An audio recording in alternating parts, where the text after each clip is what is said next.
Morning, everyone. Thanks for joining us. I'm Josh McElveen. This presidential primary cycle, obviously, we heard a lot about illegal immigration and securing the border. And here in New Hampshire, certainly no shortage of news about the heroin and opioid epidemic. And a lot of that drug is smuggled right across the southern border from Mexico this morning, fresh off his trip to see firsthand what the U.S. is facing down there. Congressman Frank Guinta, good to see you. Good to be here. What was your biggest takeaway from going down there? Well, it was a great opportunity to see the border, how Customs and Border Protection does a very good job of stopping illegal immigration. Showed me some of the challenges that we have with heroin operations coming across the border from Mexico. More than 80% of the heroin here in New Hampshire does come from Mexico, according to Customs and Border, as well as the DEA. So met with them, met with EPIC, the El Paso Intelligence Center, which is an intelligence gathering operation for the Western Hemisphere to assist local and federal law enforcement in interdiction efforts. Also went to Fort Bliss, met with the general there. They provide support to the customs agents, which not many people realize. And what I've took away is two things. Number one, we're roughly only getting about 2 to 5% of the heroin that's coming across the border.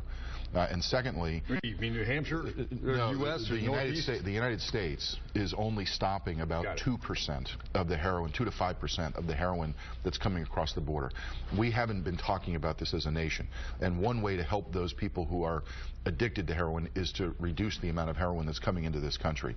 So we have to have better interdiction efforts.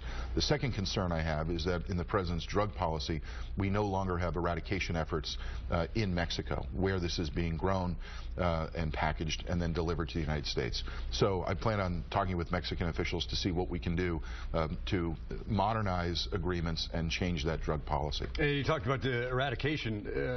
Is that something that you believe that the U.S. needs to engage in? If we have good intelligence of where this drug is being made across the border, do we go get it and stamp out the cartels? From a security standpoint, I think you need to do two things. You have to have strong interdiction efforts. But why would we wait for the drug to cross the border and then try to seize it? Let's also, in addition to interdiction, have the eradication policy, which is eliminating it before it starts to be grown by the two major drug cartels in Mexico. All right, let's talk about the big picture when it comes to border security and immigration. A lot of the presidential candidates would have us believe up here in New Hampshire that folks are just driving across in golf carts and no problem, piece of cake getting across the border. You were actually surprised by what you saw down there as far as how difficult it is. It's actually rather difficult to cross the border for an illegal immigrant. We have thousands of more border agents now who have better technology thanks to the appropriations process.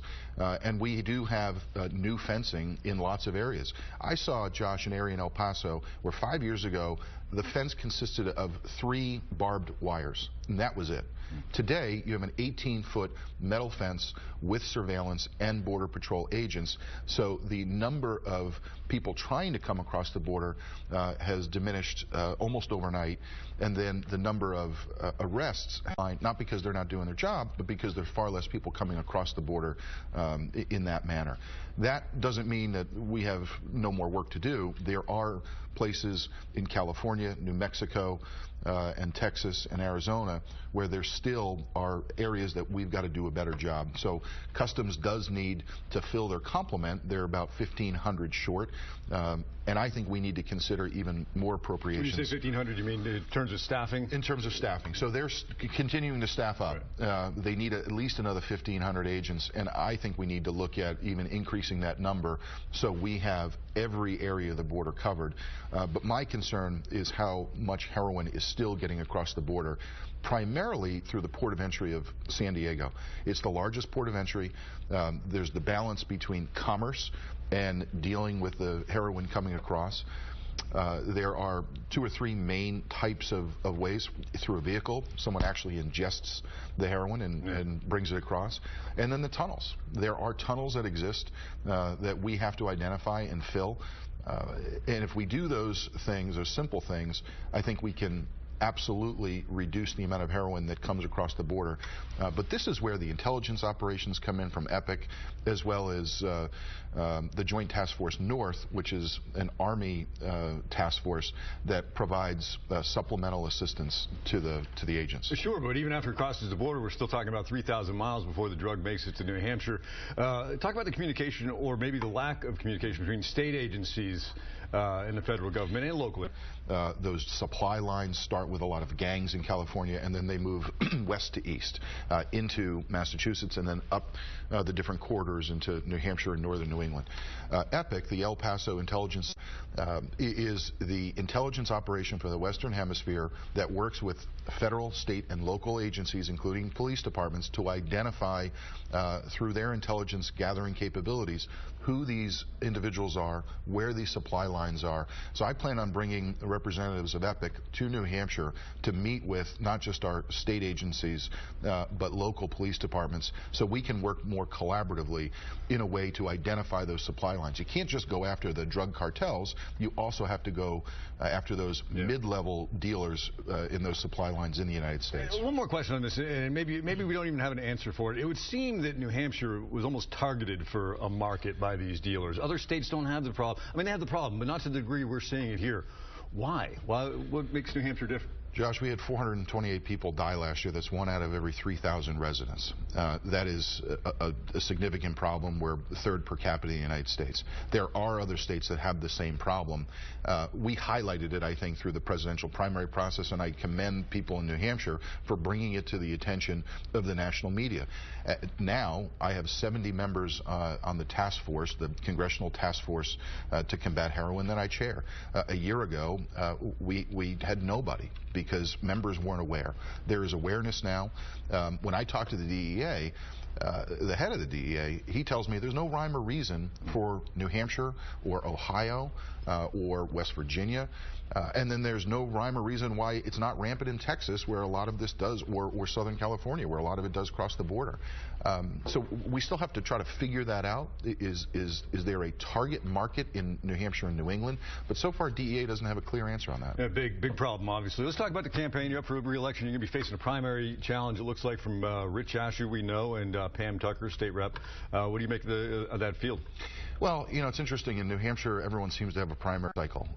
What I focus on is the policies that people elected me to work on, and that's where my focus is going to be. Politics always sort of takes care of itself, but really what I think, the residents of our state, they're focused on heroin. They're focused on the economic challenges they're having. I just happened to be in Laconia yesterday, and you know the issues that came up: ISIS, heroin, Social Security, issues of housing. Those are the things that people have been asking me about. So, Josh, I'm going to continue to do the job that people elected me to do. The politics, it always takes care of itself. But I'm elected to do the job, and I'm running for re-election, not against somebody. You know, when I'm out there and people come up and talk to me about the first CD, the first question they ask is, like, is it possible for Frank Guinta to overcome this FEC problem that he has? Poll numbers are upside down in terms of favorability. But you say you're not hearing that much from constituents out there. I'll tell you, when I am with constituents, that it never came up in Laconia. You know, this is an issue that was 6 years ago. It's resolved. It's done. If people ask about it, I'll answer it. But people are more focused on the job that I'm doing, the leadership that I bring to the table, and the experience that I bring to the table, because people are having serious problems. You know, my friend Abby Lazat, from the Seacoast, who almost died last year because she was addicted to heroin. Great story. Survived, had her baby, who is no longer addicted to heroin. She is now 6 months clean. I talk to her and text with her almost weekly. She's the person that I'm fighting for.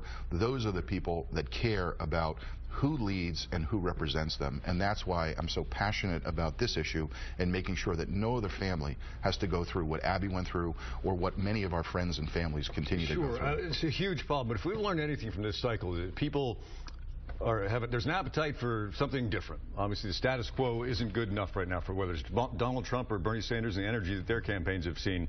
Do you feel that you have any, and a lot of that frustration is just, you know, Congress in general and ineffectiveness. Do you feel, though, personally, you have to overcome or make any reparations when it comes to trustworthiness? Because there are still a lot of people out there that, you know this, that don't believe what you say when it comes to that FEC thing. You know, Josh, I've been serving the state for 15 years in different capacities. And interestingly, I'm not the establishment guy in this race. People see me as the tough-on-crime mayor that they trusted to deal with cutting taxes, deal with reducing the debt of the state's largest city, deal with the drug problem that we had. And as a result of that kind of leadership, Manchester, when I was mayor, was identified